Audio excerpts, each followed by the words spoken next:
بچه‌ها سلام، با درس 12 دوره آموزشی پایتون برای همه در خدمتتون هستیم. در ادامه مباحث دستورات کنترلی این جلسه می‌خوایم با حلقه ها آشنا بشیم. نحوه استفاده از حلقه ها رو توی برنامه ببینیم. دقت داشته باشید ما توی جلسه قبلی در مورد دستورات شرطی صحبت کردیم و با دستور شرطی ایف آشنا شدیم. دیدید که دستور خیلی پرکاربردی بود. مثالایی زدیم که توی برنامه‌های واقعی زیاد ایف استفاده میشه. ولی حلقه ها هم مثل دستورات شرطی توی برنامه‌ها زیاد استفاده میشن. فکر کنید شما یه سایتی رو ایجاد کردید، بعدا مثلا با جنگو پایتون یه سایتی رو ایجاد کردید که توش داره محصولات رو نمایش میده، مثلا یه چیز شبیه به دیجیکالا داره محصولات رو نمایش میده. خب محصولات چند تا؟ یکی، دو تا، سه تا، 6 تا، 100 تا محصولات رو من از یک دیتابیسی میگیرم و توی سایت نمایش میدم. اونجا میگیرمشون، مثلا ممکنه 10 تا باشه، 20 تا باشه. وقتی اینجا میخوام نمایش بدم باید بگم خب محصول اولو نشون بده، دومو نشون بده، سومو نمایش بده. خب یه کار تکراری رو باید انجام بده. خب من میتونم به جای اینکه بیام و دونه دونه برای هر محصول یه خط بنویسم، یه حلقه بذارم تا بگم تمام محصولاتی که توی این دیتابیس هستن رو صفحه دونه دونه نمایش بده. مثلا به شما من میگم اعداد 1 تا 100 رو چاپ بکنید. خب میگید خب چه کار سختی نیست. این سوالو من قبلا توی دانشگاه داده بودم، یکی اینجوری نوشته بود پرینت کن 1 رو، خب اوکی 1 چاپ شد. پرینت کن 2 رو، 2 چاپ شد. پرینت کن 3 رو، 3 چاپ شد. فکر کنید من بهش گفته باشم تا 1000 رو چاپ کن، میخواد بنویسه پرینت 1 2 3 4 5 6 تا 1000 رو بنویسه. خب خیلی طول میکشه. ما به جای اینکه یه دستور رو اینقدر بار تکراری بنویسیم، میتونیم از حلقه ها استفاده کنیم. حلقه ها میتونن یک دستور رو چند بار اجرا بکنن. پس حلقه ها کاربردشون اینه که یک دستور رو بتونن بیش از یک بار اجرا بکنن. یکی از ساختارهای خیلی مهمی که توی برنامه ها استفاده میشه. من یه مثالش رو اینجا زدم که به این شکل میتونیم نمایش رو انجام بدیم و خب مثالهای متنوع دیگه ای که میتونیم توی برنامه‌های کاربردی ببینیم و ازش استفاده کنیم. خب می‌خوایم اول فلو چارتش رو بررسی کنیم، ببینیم به چه شکلی هست. ببینید خب حلقه اول که بررسی می‌کنیم حلقه وایل. روال به این شکل هست که ما تو حلقه وایل یه شرط داریم، مثل ایف که شرط داشت حلقه هم شرط داره. میگیم تا زمانی که این شرط برقراره، ترو هست، بدنه حلقه رو اجرا کن. دوباره بیا شرط رو چک کن، اگر برقرار بود بدنه رو اجرا کن. اینقدر این رو تکرار میکنه، دقت داشته باشید این چندین بار تکرار میشه و بعد از اینکه شرط حلقه فالس شد میره سراغ دستورات بعد از حلقه. دقت داشته باشید اگر این شرط حلقه هیچ وقت فالس نشه ما میگیم حلقه بی‌نهایت ایجاد کردیم، حلقه‌ای که هیچ وقت تموم نمیشه، یعنی برنامه هیچ وقت بسته نمیشه. و بعد مثلا بیایم برنامه رو فرضاً تو تاسک منیجر بیایم و کلوزش کنیم، کلاً ببندیمش.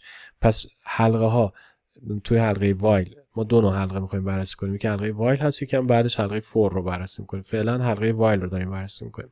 تو حلقه وایل شما یه شرط مشخص می‌کنید، تا زمانی که شرط برقراره بدنه رو اجرا می‌کنه. به محض اینکه شرط از حالت ترو به فالس تغییر پیدا کرد خب میره سراغ ادامه کار. خب اینجا یه مثال رو می‌خوایم بررسی کنیم. اومدیم گفتیم که یه متغیر به اسم نام در نظر بگیر، توش 1 بذار، یکم یه متغیر به اسم سام و توش 0 بذار. گفتیم تا زمانی که نام کوچکتر مساوی 5، کاری که انجام بده سام مساوی بشه با سام به اضافه نام. خب سام چنده؟ 0. نام چنده؟ 1. 0 به اضافه 1 میکنه، خب میشه 1 دیگه. 0 به اضافه 1 میشه 1. سام میشه 1. خب نام چنده؟ دوباره نام هنوز 1.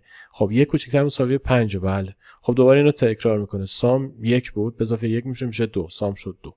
خب نام چنده؟ هنوز 1، من نامو عوض نکردم. خب 1 کوچکتر مساوی 5 میاد دوباره تو حلقه، 1 به اضافه 2 میشه سام میشه 3. پس هی سام دونه دونه داره اضافه میشه ولی نامه هیچ وقت عوض نمیشه. این حلقه هیچ وقت تمام نمیشه. این یه حلقه بی‌نهایته. حلقه بی‌نهایت چون باید شرط یه جوری فالس بشه دیگه. پس این حلقه هیچ وقت تمام نمیشه. ما باید توی برنامه جوری بنویسیم که حلقه یه جایی تمام بشه. حالا اگه من میومدم بعد از این سامه مینوشتم نام مساوی بشه با نام به اضافه 1، بهش یه دونه اضافه میکردم. خب نام 1. خب حالا من میتونم تریسش کنم که چه اتفاقی میفته. من اینجا نام رو دارم، اینجا هم سام رو دارم. اول نام 1، سام 0. خب این حالت اول. بعد میاد اینجا میگه آیا نام کوچکتر از 5؟ بله کوچکتر از 5. میریم تو حلقه، سام میشه چی؟ سام میشه سامه به اضافه نام. خب این دوتا با هم جمع میشن، سام میشه 1. پس سام شد 1. بعد فرض بر این بگیرید که این دستور رو بعد از این سامه به عنوان دستور دوم بدنه وایل نوشتیم. به نام یه دونه اضافه میکنه، نام میشه 2. پس اینجا میشه 2. آیا 2 کوچکتر از 5؟ باز برمیگرده بالا. 2 کوچکتر از 5؟ بله کوچکتر از 5. خب سام میشه چی؟ سام میشه سام به اضافه نام، یعنی 2 به اضافه 1 جمع میشه 3. پس تو سام میذاره 3. خب به نامم یه دونه اضافه میکنه، نامم میشه 3. آیا 3 کوچکتر از 5؟ بله کوچکتر از 5. پس میاد توی حلقه. 3 با 3 جمع میشه، سام میشه 6. پس سام شد 6. نامم یه دونه بهش اضافه میشه، نام میشه 4. آیا 4 کوچکتر از 5؟ بله 4 کوچکتر از 5. پس وارد حلقه میشه. نام و سام جمع میشن، 4 و 6 جمع میشه، پس سام میشه 10. خب به نام یه دونه اضافه میشه، نام میشه چند؟ میشه 5. 10 و 5 جمع میشه 15. نام میشه 6. خب دوباره برمیگرده بالا. آیا 6 کوچکتر از 5؟ نه دیگه 6 کوچکتر از 5 نیست. کار تموم. پس الان اگه بگم سامو چاپ کن، 15 رو چاپ میکنه. 15 چیه؟ 15 جمع این سری است، 1 به اضافه 2 به اضافه 3 به اضافه 4 به اضافه 5. خب این سریه رو اومده جمع کرده، جمعش کنیم. 2 3 5 5 و 5 10 و 4 و 1 هم 5 میشه 15. پس 15 رو نمایش داد. پس من اومدم جمع اعداد 1 تا 5 رو با این محاسبه کردم، یه حلقه گذاشتم، به این شکل حساب کتابا رو انجام دادم و اون چیزی که مد نظرم بود رو تونستم ایجاد بکنم. حلقه ها بسته به نوع کاربرد باید نوشته باشن، یعنی باید ببینیم سوال چی میخواد و آیا برای حل اون سوال نیاز به حلقه داریم. اگر نیاز به حلقه داشتیم حلقهش رو بنویسیم تا اون عملیاتی که مد نظرمون انجام میشه. یه سوال میخوام بنویسم همینجا حلش کنیم. میخوام این سوال رو بنویسم. فکر کنید من میخوام یه برنامه بنویسم بیاد و اعداد 1 تا 100 رو نمایش بده، چاپ بکنه. 1 تا 100 رو چاپ بکنه. بریم تو وی اس کد این رو بنویسیم با حلقه وایل. خب توی وی اس کد میام یه دونه فایل جدید ایجاد میکنم. میگم یه فایل جدید ایجاد کن، اسمش رو بذار تست 3 و پسوندش رو هم میذارم پای. خب تست 3 رو ایجاد کرد. میخوام 1 تا 100 رو چاپ کنه. با وایل میخوایم این کارو انجام بدیم. خب اولین چیزی که ما نیاز داریم باید یه کنتوری وجود داشته باشه که شماره بندازه. مثل کنتور برق آب هست که ما داریم، یه کنتور میخوایم، شمارنده میخوایم که این کنتور به من کمک میکنه که بدونم کی کار تموم میشه. اسمش رو هر چیز دوست داری میذاریم. اسمش رو من میذارم سی، حالا چون کنتوره. میگم اول توش 1 رو بذار. خب سی 1 باشه. خب حالا شرطم رو مینویسم. میگم تا زمانی که سی کنتوره کوچکتر از 100. ببینید این کنتور اینجا استفاده شد. میگه خب چیکار کنم تا زمانی که کوچکتر از 100؟ میگم اول چاپش کن، پرینت کن سی رو چاپ میکنه. خب 1 رو چاپ کرد. خب برای اینکه این کنتور شماره بندازه مینویسم سی مساوی بشه با سی به اضافه 1. یه دونه بهش اضافه کن. سی میشه 2. خب 2 وقتی بشه باز دوباره برمیگرده بالا. 2 کوچکتر از 100. بله 2 رو چاپ میکنه. سی میشه 3. 3 رو چاپ میکنه. این کار رو اینقدر تکرار میکنه تا سی بشه 100 و این شرط دیگه برابر نشه. وقتی برابر نشد خب دیگه کار تمام میشه. F5 میزنم که اجرا بکنم. میگم این پایتون فایل، اجراش کن. خروجی رو بچه‌ها تو کنسول ببینید. خب این خروجی شد. ببین میرم بالا اسکرول میکنم. 1 2 3 تا 99 رو برای من چاپ کرده. پس به این شکل اگه بخوام خود 100 رو چاپ کنه اینجا میتونستم یه مساوی بذارم. دوباره اجراش میکنم. پروژه باز دوباره اجرا میشه. میبینید که تا 100 رو این بار چاپ کرد. پس اعداد رو تا 100 چاپ کرد. من میخوام اعداد زوج رو چاپ کنم. خب 30 رو میذارم 2. اینجا به جای اینکه یه دونه اضافه کنم بهش دو تا اضافه میکنم. میگم 30 به اضافه 2 بشه 2 4 6 8. خب اجراش میکنم ببینیم چی چاپ میکنه. خب خروجی جدیدش رو ببینید. 2 4 6 8 تا 100 رو چاپ کرد. چون مساوی گذاشته بودم تا خود 100 هم رفت. پس به این شکل کار میکنه. من اگه بخوام 10 20 30 اینجوری چاپ کنه 30 رو میذارم 10. اینم 10 تا بهش اضافه میکنم. خب دوباره اجراش میکنم. الان 10 20 30 تا 100 رو چاپ میکنه. 10 20 30 40 تا 100 رو به این شکل برای ما چاپ کرد. پس من میتونم از وایل به این شکل استفاده کنم. بعضا یه سری سوالات رو توی مقاطع تحصیلی بچهای کامپیوتر توی درس مبانی برنامه‌نویسی اینا میپرسن، توی آزموناشون هم ازشون میخوان. من میخوام یه سری از این سوالا رو بتونیم جواب بدیم. مثلا بهشون میگن که یه دستوری بنویسید که این ساختار رو ایجاد کنه. مثلا 5 تا 6 تا ستاره، بعد مثلا 5 تا ستاره، بعد 4 تا ستاره، بعد 3 تا ستاره، بعد 2 تا ستاره و بعدم یه ستاره رو چاپ کن. خب یه حالت فانش اینه که بیام بنویسیم پرینت کن 6 تا ستاره، 5 تا ستاره و اینجوری بیایم بریم جلو. خب این اصلا درست نیست. منظور اینه که اینو با حلقه ها بنویسیم. خب چجوری می‌نویسم؟ میگم یه حلقه بذار. ببینید اینو بعد الان فکر کنیم که چیکار کنیم. میگم آقا یه حلقه من میخوام یه سی هم وجود داشته باشه. سی مثلا اول 6 باشه و بعد بیاد 6 رو ضرب در ستاره کنه چاپ کنه. بعد از 3 یه دونه کم کنه. 3 میشه 5. بعد 5 رو ضرب در ستاره کنه. این یه راهکاره. ممکنه راهکارهای دیگه هم به ذهنتون برسه. میگم آقا 3 اول 6 باشه. خب این کنتور رو گذاشتم 6. میگم تا زمانی که 3 بزرگتر مساوی 1، یعنی حتی خود 1 رو هم میخوام شامل بشه. میگه خب چیکار کنم؟ میگم پرینت کن سی خب حالا هر عددی هست ضرب در ستاره. خب میدونید ضرب در یه ستاره باعث میشه که تکرار بشه. سی اول 6 تا ستاره چاپ میکنه. خب این حلقه برای اینکه تموم بشه بعد از سی کم کنم دیگه. حالا اینجا کنتورم نزولی شد، صعودی نیست. میگم سی مساوی بشه با سی منهای 1، یه دونه ازش کم کنم میشه 5. آیا 5 بزرگتر مساوی 1؟ بله. 5 تا ستاره چاپ میکنه، بعد 4، بعد 3، بعد 2، بعد حتی 1 رو هم چاپ میکنه. بعد که شد 0 دیگه کار تمومه. اجرا کنم ببینم چی میبینیم. خب خروجی رو ببینید، اون خروجی که خواسته بودیم اینجا اتفاق افتاد. پس من میتونم باز از اون حلقه این ساختار رو در بیارم. اینا یه حالت حل مسئله‌ای ان، شاید اصلا کاربردی نداشته باشن، ولی هدفشون اینه که شما با ساختارهای برنامه‌نویسی آشنا بشید. پس من میتونم به این شکل این کار رو انجام بدم و بس رو بتونم انجام بدم. حالا فکر کنید اینجوری سوال خواسته باشه، گفته باشه بعد از اینکه یه ستاره شد دوباره 3 تا ستاره، 4 تا ستاره، 5 تا ستاره و 6 تا ستاره رو چاپ کنم. من این رو به این شکل تکمیل میکنم. میگم پس این رو هم میخوام بعدش چاپ بکنم. یعنی شکلم میخواد این شکلی بشه، از بالا بیاد برسه به 1 بعد دوباره بره جلو. خب بازم چند تا راه وجود داره برای نوشتنش. یکیش اینه که من اینو بنویسم. خب وقتی که نوشتم باز دوباره یه وایل دیگه بنویسم، بیام بگم خب حالا میدونم که سی الان شده 0 و بیام بگم که میتونم اینجا خودم اساینش کنم. بیام بگم سی 1 بشه مجددا، بگم سی تا زمانی که کوچکتر مساوی 6 پرینت کنه سی ضرب در ستاره. حالا چون خود 1 رو دیگه نمیخوام چاپ کنم، سی رو اینجا میذارم 2 چون 1 رو این بالایی چاپ میکنه دیگه. میگم تا زمانی که کوچکتر مساوی 6 سی ضرب در ستاره رو چاپ کنه، هر دفعه به سی این بار اضافه کنه. خب الان ببینید چه اتفاقی میفته. خروجی رو باز دوباره بررسی میکنیم. این شکلی شد. پس طبق اون ساختاری که به ما گفته بود سوال تونستیم اون خروجی مد نظرمون رو ایجاد بکنیم. یه برنامه دیگه میخوام بنویسم که بیاد از کاربر عدد بگیره، مجموع اعدادی که از کاربر گرفته رو حساب بکنه. مثلا کاربر اگه وارد کرد 2 3 5 بیاد بگه جمع این سه تایی که وارد کردی میشه 10.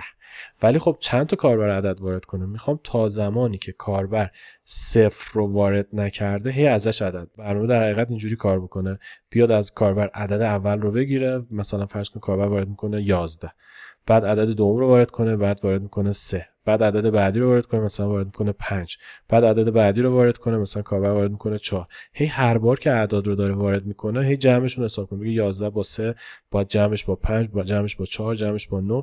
کاربر به محض اینکه 0 رو وارد کرد برنامه تمومه. بیاد بگه سام همه اینایی که وارد کردی چند میشه، سام کلش رو برای ما نمایش بده. خب پس من میخوام این برنامه رو الان برنامه‌نویسی بکنیم، ببینیم به چه شکلی میشه. این با این وایل این رو انجام بدیم. میام توی برنامه، خب با کدای قبلی دیگه کاری ندارم، کدا رو پاک میکنم.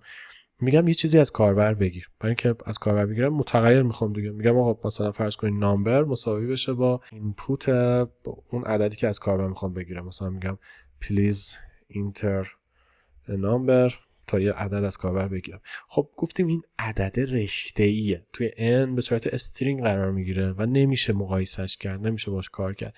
باید بیا بنویسم n مساویه با int n تا n رو تبدیل کنه به اینتیجر، یا یه کمی حرفه‌ای‌تر بخوام کار بکنم میتونم تو یه خط این کار انجام بدم.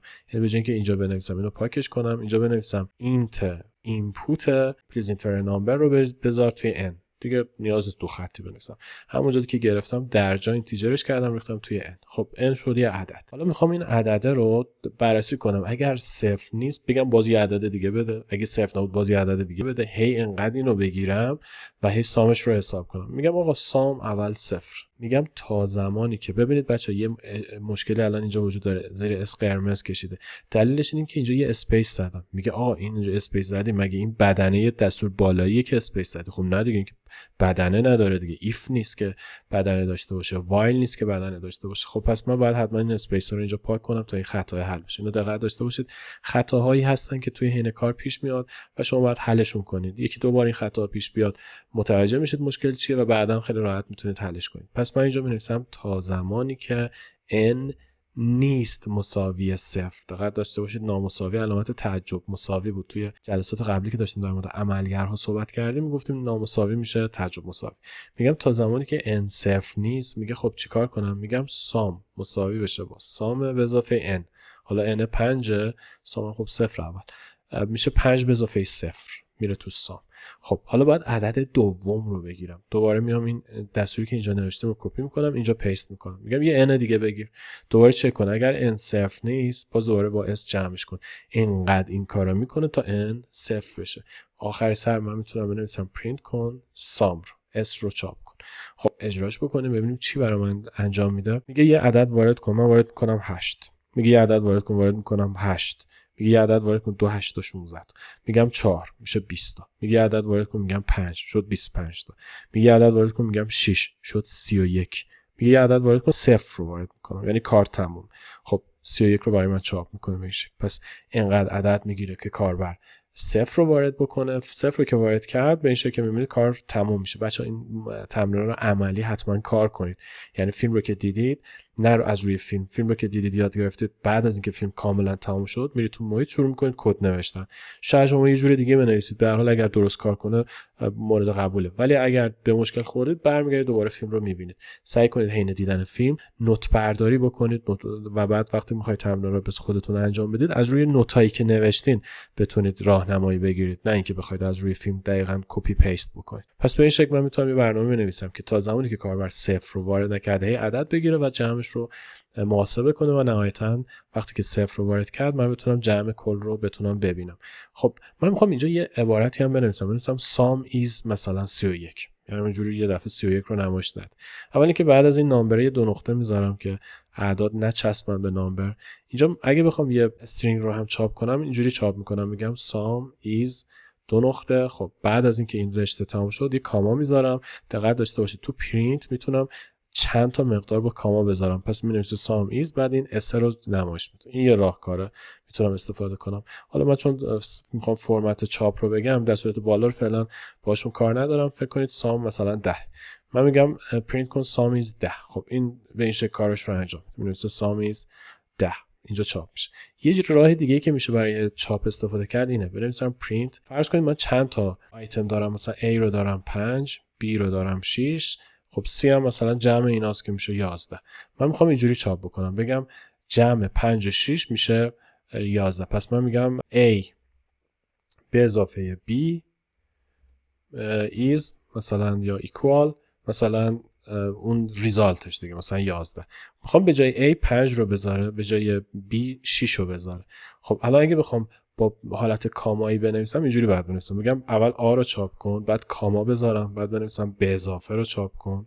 خب A رو چاپ میکنه، یه به اضافه چاپ میکنه، بعد یه کاما بذارم بگم B رو چاپ کن، یه کاما بذارم بعد بگم ایز رو چاپ کن، حالا یه فاصله میدم میگم ایز رو چاپ کن، بعد دوباره یه کاما میذارم بعد میگم خب A به اضافه B رو چاپ کن. خب این یه حالت شد. ببینید چی چاپ میکنه. چاپ میکنه تو خروجی 5 به اضافه 6 مثلا ایز فلان. پس این شکلی شد. من جدا کنم پیچیده شد، یه کاما یه مقدار کاما یه مقدار کاما. ببین اینجا رشته است، من میخوام این رشته عیناً چاپ بشه، به این خاطر تو کوتیشن گذاشتم. گفتم اینو چاپ کن، بعد این رشته ها رو چاپ کن، این متن رو، بعد بی رو چاپ کن، دوباره این متن رو چاپ کن، بعدم اینو چاپ کن. حالا میخوام یه کمی حرفه‌ای‌تر کار کنم. میتونیم اینجوری بنویسیم پرینت کن، به جایی که این سبکی بنویسم بگم آقا اینجا یه چیزی من میذارم، اینجا دقت داشته باشید آکولاد باز و بسته میذارم، میگم آکولاد مثلا 0. میگم اینجا یه چیزی بهت آکولاد که میذارم یعنی بعداً بهت میدم به اضافه. خب بعد میگم یه آکولاد یک دیگه، هی کاما نمیزنم، هی رشته رو نمیبندم، میگم به اضافه این بشه، بعد ایزو چاپ کن، بعد آکولاد 2 رو چاپ کن. پس من گفتم اینو چاپ کن، آکولاد 0 به اضافه آکولاد 1 ایز آکولاد 2. خب بعد حالا بگم این آکولاد 0 و 1 و 2 چی ان. بعد از اینکه کوتیشن رو گذاشتیم مینویسم فرمت. خب دونه دونه به ترتیب میگم 0 رو بذار آ، 1 رو بذار بی، 2 رو بذار ای به اضافه بی. اینجوری گفتم بهش نمایش رو انجام بده. خب اجراش میکنم. الان ببینید الان 2 تا پرینت داریم. پرینت اولمون بالایی است که با کاما بود، پرینت دوم اینی که الان نوشتم با حالت فرمت بندی این رو نوشتم. یه حالت سومی هم وجود داره که خیلی حرفه‌ای تره و من پیشنهاد میکنم از این حالت استفاده کنید. من میتونم اینجوری بنویسم، یه F بذارم قبل از رشته، بگم به این حالت میگیم F استرینگ چون یه F قبل از رشته است. میگم آقا اینو چاپ کن. حالا توی این چیزی که میخوام چاپ بکنم مینویسم آکولاد A دقت داشته باشید آکولاد A که میذارم یعنی مقدار متغیر A. خب 5 دیگه میگم اینو چاپ کن به اضافه، بعد به اضافه رو چاپ کن، بعد آکولاد B یعنی مقدار بعد ایز رو چاپ کن، بعد آکولاد A به اضافه B رو چاپ کن. به این حالت میگیم اف استرینگ. ببینید بچه‌ها اگر اف اینجا نباشه، من اینجوری نوشته باشم، خروجیشو ببینید دقیقاً خودشون رو چاپ میکنه، مینویسه A به اضافه B is A به اضافه B. ولی وقتی که یه F میذارم، وقتی به آکولاد A میرسه میره مقدار A رو میذاره، پس اینجا میذاره 5. به جای آکولاد B 6 رو میذاره و is میشه 11. پس دقت داشته باشید داخل آکولاد رو حساب کتاب میکنه. وقتی F نمیذارم داخل آکولاد رو حساب کتاب نمیکنه. خب الان با F استرینگ بررسی کنیم. ببینید به این شکل خروجی رو برای ما نمایش داد. 3 حالتی که میشد پرینت رو نوشت: حالت کامایی خیلی پیچیده، حالت فرمتی که 0 و 1 و 2 بذارم بعد با فرمت بهش بگم این 0 و 1 و 2 چی ان، حالت اف استرینگ که خب کوتاه‌تر از بقیه است.